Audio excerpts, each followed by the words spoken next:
رائے کا اختلاف ہوتا ہے، ہمیشہ ہوتا ہے، ماں باپ بیٹوں میں بھی ہو جاتا ہے، میاں بیوی میں بھی رائے کا اختلاف ہو جاتا ہے۔ صحابہ بھی ایک انسان ہے، ایک جماعت ہے۔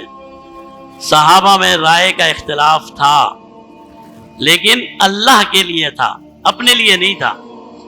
جس نے جو رائے حق سمجھی اس نے وہ رائے اختیار کر لی، لیکن اللہ کے لیے کی۔ سیدنا علی ہو، سیدنا امیر معاویہ ہو، دونوں کے درمیان جنگیں بھی ہوئی ہیں، جنگوں میں کئی صحابہ شہید بھی ہوئے ہیں، لیکن امیر معاویہ نے جو حق سمجھا انہوں نے اسے اختیار کیا۔ سیدنا علی کرم اللہ وجہہ نے جو حق سمجھا اسے اختیار کیا۔ اور ہمارا اور آپ کا عقیدہ یہ ہے کہ سیدنا امیر معاویہ نے جو سمجھا اور سیدنا علی نے جو سمجھا اس میں سیدنا علی حق پر تھے، سیدنا امیر معاویہ سے غلطی ہو گئی۔ سیدنا علی کرم اللہ وجہہ حق پر تھے، لیکن یہ نہیں ہے کہ امیر معاویہ نے کوئی گناہ کیا۔ انہوں نے بھی جو کچھ کیا اللہ کے دین کے لیے کیا، انہوں نے بھی اللہ کو راضی کرنے کے لیے کیا۔ اسی لیے میرا اور آپ کا یہ مقام اور مرتبہ نہیں ہے کہ ہم جج بن کر بیٹھ جائیں۔ مشاجرات صحابہ، جن چیزوں میں صحابہ کا آپس میں اختلاف ہو جائے، وہاں میرے اور آپ کا ادب کا تقاضا یہ ہے اور ایمان کو بچانے کا تقاضا یہ ہے کہ ہم اپنے ہونٹ سی لیں اور ہم کہیں کہ امیر معاویہ بھی برحق تھے، سیدنا علی بھی برحق تھے، دونوں نے جو کیا اللہ کے لیے کیا، بس۔ اگرچہ سیدنا علی کرم اللہ وجہہ ہم کہتے ہیں زیادہ حق پر تھے، امیر معاویہ سے غلطی ہوئی، لیکن انہوں نے دنیا داری کے لیے یہ غلطی نہیں کی، ایک اجتہاد تھا۔ اجتہاد کبھی صحیح ہو جاتا ہے، کبھی غلط ہو جاتا ہے۔ بھائی ایک آدمی آپریشن کرتا ہے، بڑا سرجن ہوتا ہے، کبھی کبھی اس سے ایسی غلطی ہو جاتی ہے۔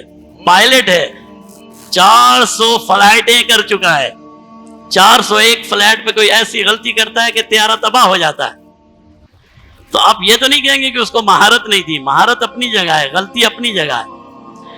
تو سیدنا امیر معاویہ ہوں، سیدنا علی ہوں، یا اس سے پہلے کے صحابہ کے اختلاف ہوں یا اس کے بعد کے اختلاف ہوں، بطور امت اور بطور مسلمان مجھے حکم یہ ہے کہ میں اپنی زبان کو بند رکھوں، سارے صحابہ کو وہی عزت دوں، وہی مقام دوں، وہی احترام دوں جو جناب نبی کریم صلی اللہ علیہ وسلم نے صحابہ کے لیے متعین فرمایا ہے۔ یہ ضرور ہے کہ صحابہ کے مراتب میں فرق ہے، لیکن صحابی ہونے میں سب برابر ہیں۔ تو ہمارے لیے سب آنکھوں کے تارے ہیں، ہمارے لیے سب پیارے محبوب کے محبوب ہیں، ہم ہر ایک سے محبت کرتے ہیں۔ پیارے محبوب نے فرمایا کسی ایک صحابی سے بھی نفرت میری نفرت کے باعث بنے گی، ہمیں نہیں بات کرنی۔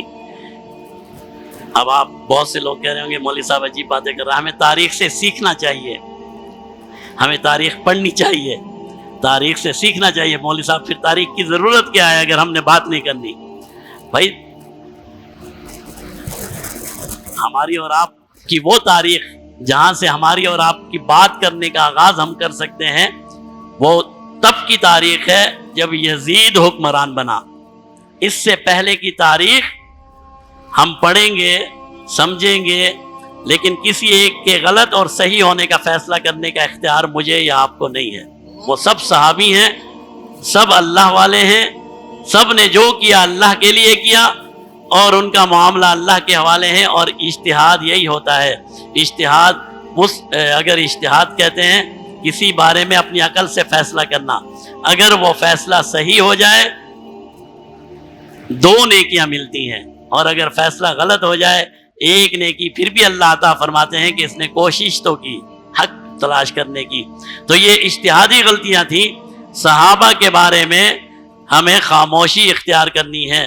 جناب نبی کریم صلی اللہ علیہ وسلم نے ارشاد فرمایا اذا رأیتم الذین یسبون اصحابی، اے لوگو جب تم دیکھو کسی شخص کو کہ وہ میرے صحابہ کو برا بھلا کہہ رہا ہے، صحابی کے بارے میں غلط بات کر رہا ہے، نازیبا کلمات کہہ رہا ہے، فقولوا لعنت اللہ، تو کہہ دو اللہ کی تجھ پر لعنت ہو اور اللہ ہمیں تیرے شر سے محفوظ فرمائے۔